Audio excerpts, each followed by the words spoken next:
దేవుని పరిశుద్ధ నామానికే మహిమ కలుగునుగాక.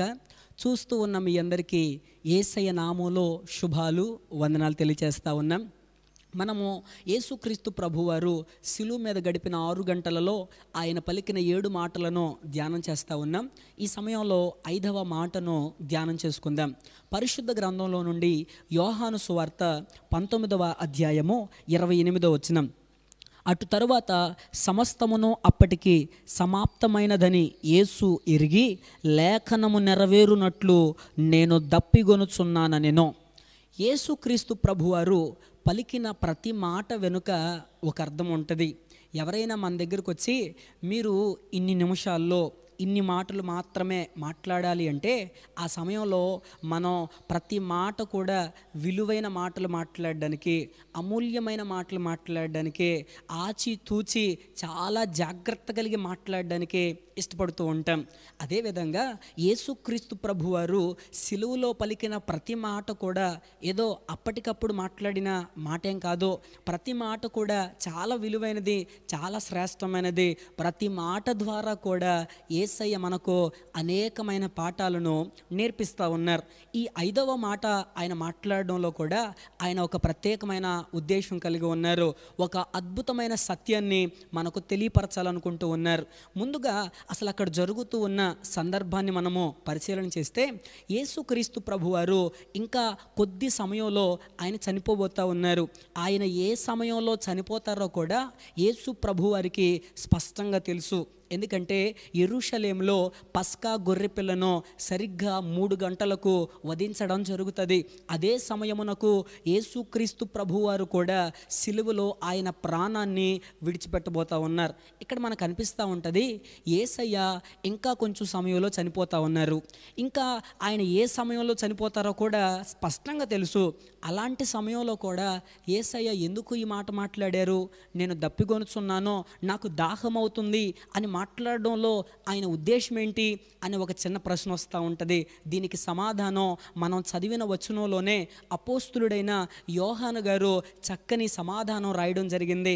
అక్కడ మనం గమనిస్తూ ఉన్నాం, యేసుక్రీస్తు ప్రభువారు లేఖనములు నెరవేరునట్లు నేను దప్పిగొనుచున్నాను అనే మాట ఆయన మాట్లాడినట్లుగా యోహాను గారు రచించడం జరిగింది. అంటే లేఖనాలలో ఆయన ఈ విధంగా దప్పిగొంటారని ముందుగానే రచించడం జరిగింది. ఆ మాటలను యేసయ్య ఇక్కడ నెరవేరుస్తూ ఉన్నట్లుగా ఆయన మాట్లాడుతూ ఉన్నారు. ఇంతకు ఎక్కడ మాటలు ఉన్నాయి అని మనం పరిశీలన చేస్తే కీర్తనల గ్రంథంలో ఆ మాటలు మనకు కనిపిస్తూ ఉన్నాయి. కీర్తనల గ్రంథం ప్రత్యేకమైన కొన్ని కీర్తనలు యేసుక్రీస్తు ప్రభువారి శిలువ శ్రమలను వర్ణించే కీర్తనలుగా మనకు కనిపిస్తూ ఉంటాయి. వాటిలో 22వ కీర్తన అలాగే 69వ కీర్తన యేసయ్య యొక్క శ్రమలను వర్ణించే కీర్తనలు.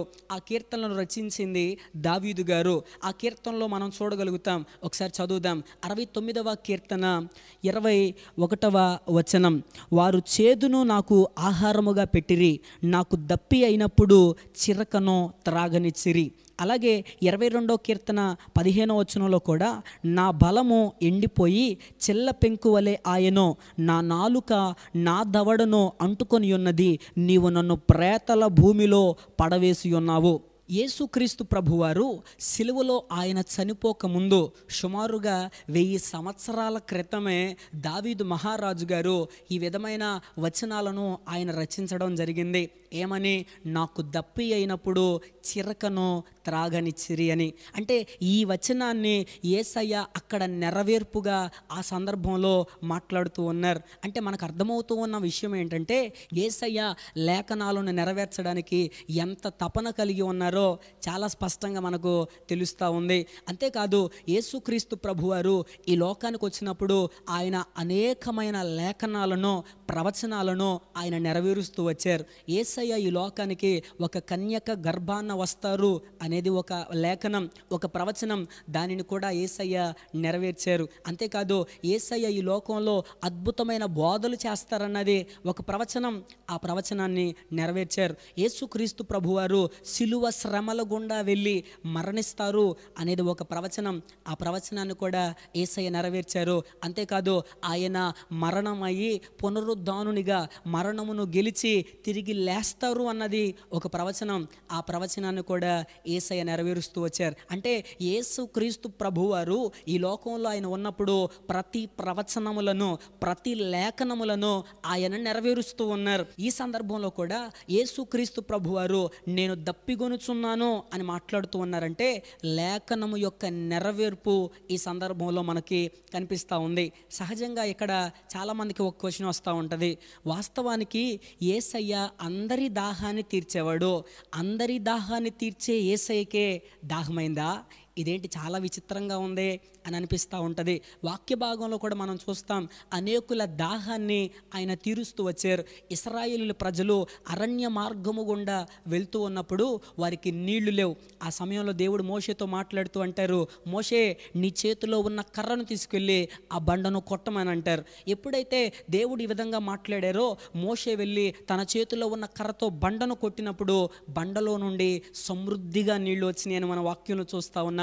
ఆ సమృద్ధి అయిన నీళ్లు లక్షలాది మందికి ఆ రోజు దాహాన్ని తీర్చినాయి. అంతేకాదు యోహాను సువార్త 4వ అధ్యాయంలో సమరయ స్త్రీతో యేసయ్య మాట్లాడుతూ కూడా నేను నీకు జీవ జలములు ఇస్తాను, ఈ నీళ్లు త్రాగితే మరలా దప్పికవుతుంది, కానీ నేనిచ్చే నీళ్లు తాగితే ఇంకెన్నడూ దప్పికవదని చెప్పేసి తెలియపరుస్తారు. అదే యోహాను సువార్త 7వ అధ్యాయంలో యేసుక్రీస్తు ప్రభువారు యెరూషలేం దేవాలయంలో నుండి ఆయన మాట్లాడుతూ అంటారు, ఇదిగో దప్పిగొను వారులారా నా యొద్దకు రండి, నా యొద్దకు వచ్చి నేనిచ్చు నీళ్లు త్రాగితే మీకు దప్పిక తీరడం మాత్రమే కాదు, మీ కడుపులో నుండి జీవ జల నదులు పారుతాయని చెప్పేసి యేసయ్య చెప్పారు.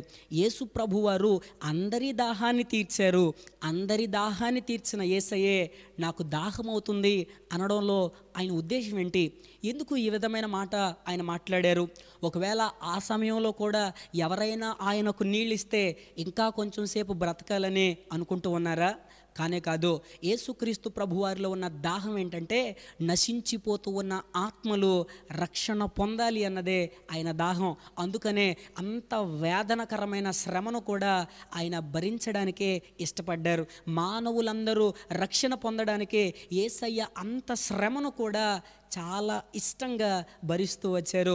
యేసయ్య యొక్క ఆశ ఏంటంటే రక్షణ లేని వారంతా కూడా రక్షణ పొందుకోవాలి, రక్షణ పొందిన వారంతా కూడా రక్షణలో ఎదుగుతూ ఉండాలి. ఒక భక్తుడు ఈ విధంగా వర్ణిస్తాడు, యేసుక్రీస్తు ప్రభువారంట ఒక వ్యక్తి రక్షణ పొందాలి అని నరకపు అంచుల వరకు కూడా బ్రతిమాలుతూ ఉంటారంట. ప్లీజ్ కమ్ బ్యాక్, నువ్వు నా దగ్గరికి రావచ్చు కదా, నేను నీకు గొప్ప పరలోకాన్ని ఇస్తాను, నీకు నిత్యము నివసించే ఆ స్థలమును అనుగ్రహిస్తానని నరకపు అంచుల వరకు కూడా ఆయన బ్రతిమాలుతూ ఉంటారంట. ఆ సమయంలో కూడా నాకొద్దు అని ఒకవేళ త్రోసేస్తే అప్పుడు ఆయన చేయి విడిచిపెట్టేస్తారంట. అంటే ఒక ఆత్మ రక్షణ పొందాలి అని, ఒక ఆత్మ ఆ నిత్యత్వంలో పరలోక రాజ్యంలో ఉండాలి అని యేసయ్య ఎంత తీవ్రమైన దాహం కలిగి ఉన్నారో మనకు చాలా స్పష్టంగా ఈ 5వ మాట తెలియపరుస్తూ ఉంది. ఈరోజు ఈ మాటలు వింటున్న ప్రియ దేవుని బిడ్డలారా, ఈరోజు మనం ఎలాంటి దాహం కలిగి ఉన్నాం? చాలామందికి వాట్సాప్ అంటే దాహం, ఇంకొంతమందికి ఫేస్బుక్లో పిక్చర్స్ అప్లోడ్ చేసుకోవాలనే దాహం, ఇన్స్టాలో రీల్స్ చేయాలనే దాహం, ఇంకొంతమందికి యూట్యూబ్ షార్ట్స్ చూడాలనే దాహం, ఇంకొంతమందికి ధనము అనే దాహం, ఇంకా కొంతమందికి ఏమో పాపము అనే దాహం. ఈరోజు మనం ఏ దాహం కలిగి ఉన్నాం? యేసుక్రీస్తు ప్రభువారు మనలందరినీ రక్షించడానికి ఆయన దాహం కలిగి ఉన్నట్లుగా వాక్య భాగంలో మనము చూస్తూ ఉన్నాం. ఈరోజు ఈ మాటలు వింటున్న ప్రియ దేవుని బిడ్డలారా, నిజంగా యేసయ్య మనందరి పట్ల ఎంత ప్రేమను చూపించారు. నిజంగా ఇలాంటి ప్రేమను మనం ఎక్కడైనా చూడగలమా? నో, చూడలేము. అంత గొప్ప ప్రేమ అయింది. అంత గొప్ప ప్రేమ మనను రక్షించడానికి ఎంత శ్రమనైనా సరే అనుభవించడానికి తెగించేసిందండి ఆ గొప్ప ప్రేమ. అయితే ఆ కాలంలో ఉన్న ప్రజలు ఆ ప్రేమను గుర్తించలేక ఆయన దాహం అని అడుగుతూ ఉన్నప్పుడు ఒక స్పంజిలో చేదు చిరకను ముంచి హిస్సోపుకు తగిలించి ఆయనకు నోటికి అందించారంట. ఇక్కడ మనము చేదు చిరక ఎలాంటిదో తెలుసుకోవడానికి ప్రయత్నం చేయాలి. చేదు చిరక అంటే సెడేషన్ అని అంటారు, అంటే మత్తును కలిగించేది. డాక్టర్స్ కూడా ఆపరేషన్ చేసే ముందు పేషెంట్స్కి మత్తు ఇంజెక్షన్ అనేది ఇస్తారు. ఎందుకంటే ఆ పెయిన్, ఆ నొప్పి తెలియకుండా ఉండడానికే. చేదు చెరక కూడా సేమ్ అలాంటిదే. ఆ నొప్పి, ఆ బాధ తెలియకోకుండా సిలువ మీద ఉండే ప్రతి ఒక్కరికి కూడా అది ఇవ్వడం జరుగుతుంది. కానీ యేసుక్రీస్తు ప్రభువారు ఆ చేదు చెరకను తీసుకోవడానికి ఆయన ఇష్టపడలేదు. ఎందుకో తెలుసా? ఆ శ్రమ గుండా ఆయన వెళ్ళడానికే ఇష్టపడ్డారు. తప్పించుకోవడానికి కానీ ఉపశమనం పొందడానికి కానీ ఆయన ఇష్టపడలేదు. మన పాపం తీసుకొచ్చిన ఆ భయంకరమైన వేదనను అనుభవించడానికి ఇష్టపడ్డారు. అందుకే యేసయ్య సిలువలో చేసిన త్యాగం సంపూర్ణమైనది, ఫుల్ఫిల్మెంట్గా ఆయన పూర్తి చేసేశారు. ఈరోజు మనం కూడా సిలువ వేయబడిన క్రీస్తు దగ్గరకు వచ్చినప్పుడు అలాంటి సంపూర్ణమైన కమిట్మెంట్ కలిగిన వ్యక్తులుగా మనము మార్చబడాలి. ఈనాటి కాలంలో యేసయ్య కొరకు పనిచేయడానికి చాలా ఇబ్బంది పడిపోతూ ఉన్నాం. ఇంకొంతమంది కంఫర్ట్స్కి, లగ్జరీస్కి అలవాటు పడిపోయి చాలా సోమరితనంగా యేసయ్య పనిని నిర్లక్ష్యం చేసేవారు ఈ కాలంలో ఎక్కువైపోయారు. యేసయ్య మనలను రక్షించడానికి ఎంత శ్రమనైనా సరే ఆనందంగా భరించడానికి ఇష్టపడుతూ వచ్చారు. ఈరోజు మనం యేసయ్య కొరకు ఎంత శ్రమ పడగలుగుతూ ఉన్నాం, యేసయ్య కొరకు ఎంత ప్రయాసపడగలుగుతూ ఉన్నాం.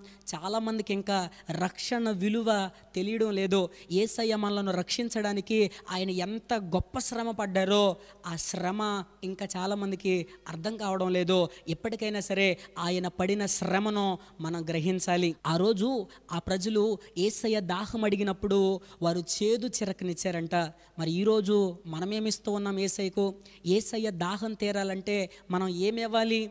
డబ్బులు ఇస్తే ఆయన దాహం తీరుతుందా? బంగారమో, వెండో, ఆస్తులు, అంతస్తులు, పొలాలు, మేడ మిద్దులు ఇస్తే యేసయ్య దాహం తీరుతుందా?